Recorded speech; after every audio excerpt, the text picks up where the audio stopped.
اپنی نظر اور شرمگاہ کی حفاظت کریں۔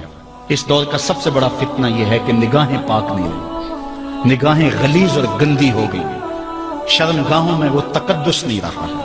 حضور علیہ السلام نے ارشاد فرمایا، من زنا زنیا بہی ولو بہی تانے دارے ہیں، جس شخص نے زنا کیا یہ عمل اس کے گھر بھی لوٹے گا، اگرچہ اونچی اونچی دیواریں کیوں نہیں کر دیتے۔ یہ مکافات عمل ہے۔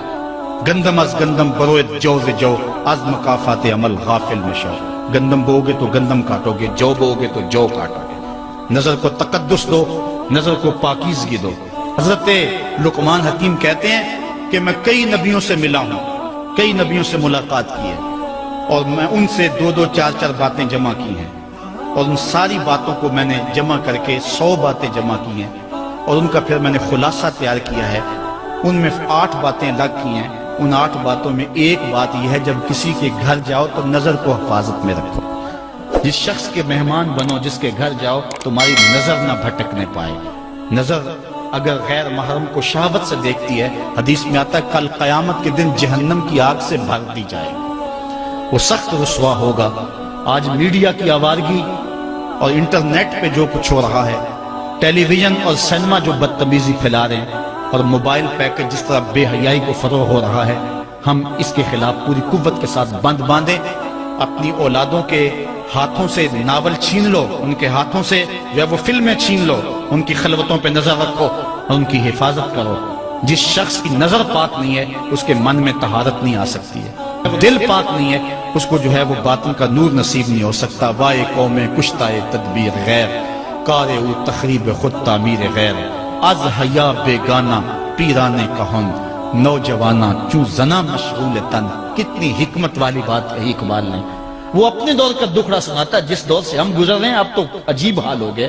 اقبال کہتا ہے یہ جو میرا دور ہے، جوان تو جوان رہے، بوڑھوں کی نظروں میں حیا نہیں رہا۔ از حیا بیگانہ پیرانے کہن، بوڑھے لوگوں کی آنکھوں میں بھی اقبال کہتا ہے حیا نہیں رہا۔ نوجوانہ چوں زنا مشغول تن، اور نوجوان عورتوں کی طرح اپنے تن کے ساتھ لگے ہوئے ہیں، اپنے تن کو سنوارنے میں ہر وقت کنگھی پٹی میں لگے ہوئے ہیں۔ یہ مردوں کا کام نہیں ہوتا، یہ دلیروں اور بہادروں کا کام نہیں ہوتا، یہ عورتوں کے وظیفے ہیں۔ در دل شاں آرزوہا بے ثبات، مردہ زائن از بطون امہات۔ ان کے دلوں میں آرزویں کوئی اور ہی ہیں، اور ماؤں کے پیٹوں سے مردہ جنم لے رہے ہیں۔ دخترانے او بزلف خود اسیر، شوخ چشموں خود نماؤ خود دگیر۔ اور قوم کی بیٹیاں اپنی زلف کی خود قیدی ہو چکی ہیں، اور ہر وقت جو ہے وہ اپنے آپ کو آئینے میں دیکھتی رہتی ہیں۔ ساختہ پرداختہ دل باختہ، ابروان مثل دو تیغے آختہ۔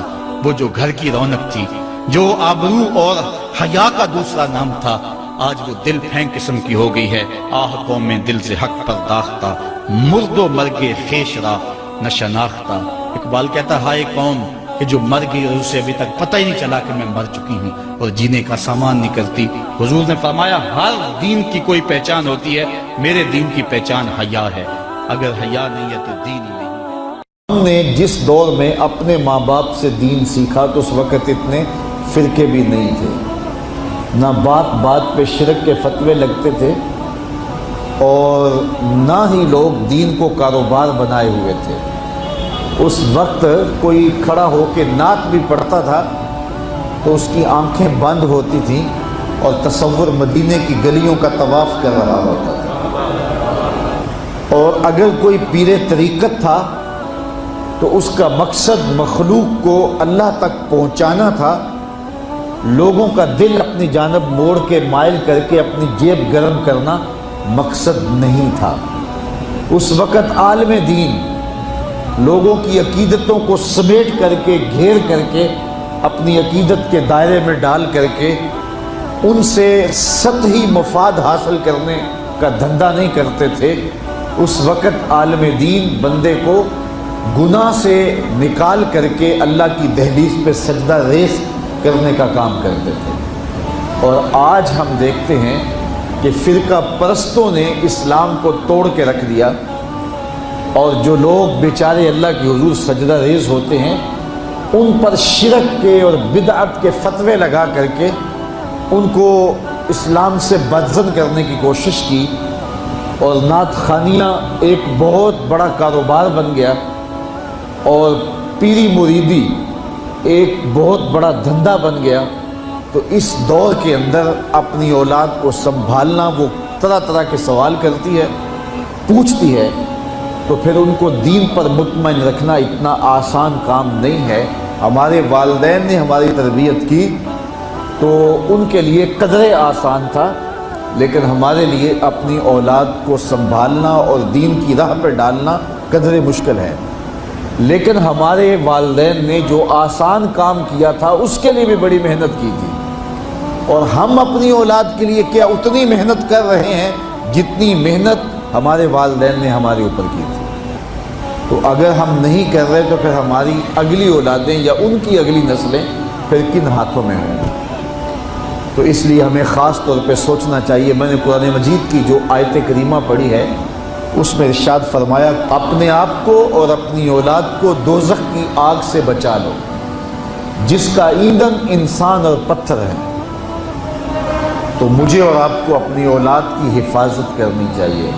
بعض اوقات ہم وطن چھوڑ کے یہاں آتے ہیں اس لیے کہ ہماری اولادوں کا مستقبل ٹھیک ہو جائے۔ ہم خود پردیس کاٹ لیتے ہیں، تنہائیاں کاٹ لیتے ہیں، اذیتوں سے گزر جاتے ہیں، لیکن اولاد راہ مستقیم سے بھٹک جاتی ہے تو ہم نے ان کی دنیا کی زندگی کی تو سنوار دی، لیکن جو حقیقی ابدی اور سرمدی زندگی ہے جو کبھی ختم ہونے والی نہیں ہے تو وہ برباد ہوگی۔ تو ہم نے اپنی اولاد کا بھلا نہیں کیا ہے، اپنی اولاد کا نقصان کیا۔ تو ہمیں چاہیے کہ ہم اپنی اولادوں کی حفاظت کریں، اور اولادوں کی حفاظت کیا ہے؟ ان کے اخلاق اچھے ہوں، ان کا کردار خوبصورت ہو، ان کے دین کی حفاظت ہو، اور وہ ایک صالح سچے اور کھرے مسلمان کے صورت اپنی زندگی گزارنے کی مشق کریں، اور اس کا عملی نتیجہ ہماری آنکھوں کے سامنے ہو۔ میرے حضور نے ارشاد فرمایا کہ اپنی اولادوں کو 3 چیزیں سکھاؤ۔ پہلی چیز حب نبیکم، اپنی اولاد کو نبی کریم علیہ السلام کا پیار سکھاؤ۔ دوسری چیز وحب اہل بیت ہی، اور حضور کے اہل بیت کا پیار سکھاؤ۔ اور تیسری چیز وتلاوت القرآن، انہیں قرآن مجید کی تلاوت کرنا سکھاؤ۔ یہ 3 چیزیں آپ اگر بچپن سے ہی اپنی اولاد کے اندر داخل کر چکے تو پھر آپ کامیاب ہوئے۔ یہ بات ذہن میں رکھیے کہ ہم اس وقت متوجہ ہوتے ہیں اولاد کی تربیت کے لیے جب وہ ہمارے ہاتھ سے نکل چکی ہوتی ہے۔ ہمارے گھروں میں ہماری صبح کا آغاز قرآن مجید کی تلاوت سے ہو تو پھر خیر و برکت کے قافلے ہمارے گھروں میں اتریں گے۔